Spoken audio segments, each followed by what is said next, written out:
Hello বন্ধুরা, আজকের ভিডিওটা শুধুমাত্র তাদেরই জন্য যারা মনে করেন বাগান করতে অনেক খরচা। কিন্তু আমি মনে করি ইচ্ছে থাকলে ফ্রি ফ্রি গার্ডেনিংও করা যায়। যেমন আমাকেই দেখুন, আজকে আমি যা যা পাত্র দেখাবো সবগুলোই বাড়ির অপ্রয়োজনীয় জিনিস, কিন্তু এগুলোই আমার বাগানের খুবই প্রয়োজনীয় জিনিস হয়ে উঠেছে। লাগানোর সময় যদি কেউ দেখে তাহলে সকলেই মনে করবে এগুলোও আবার গাছ লাগানোর জিনিস নাকি। কিন্তু সত্যি বলছি বন্ধুরা, যখন গাছের মধ্যে ফুল ধরবে তখন আর কেউ টবকে দেখতে যাবে না।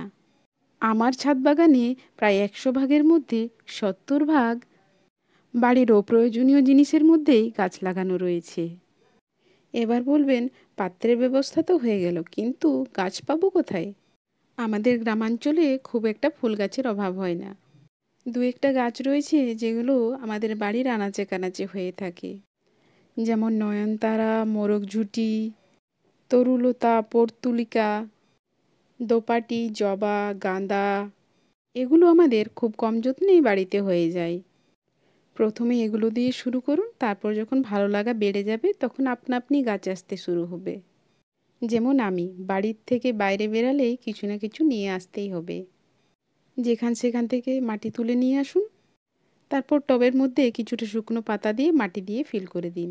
তারপর এই গাছগুলো বসিয়ে দিন, ব্যাস।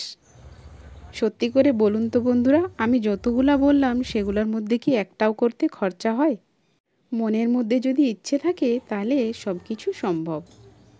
সত্যি বলছি বন্ধুরা, ফ্রি ফ্রি গার্ডেনিং করার মজাটাই আলাদা। তার মধ্যে আবার এই কিউট কিউট পাত্রগুলো। আমি আবার ডিমের খোসাকেও বাদ দিইনি, জানেন? এই ডিমের খোসার মধ্যে পর্তুলিকাগুলোকে অপূর্ব লাগে দেখতে। তাহলে আজকের মতো আসি, দেখা হবে অন্য কোনো ভিডিওতে। সুস্থ থাকুন, ভালো থাকুন, আর অনেক অনেক অনেক গাছ লাগাতে থাকুন। Happy gardening, tata.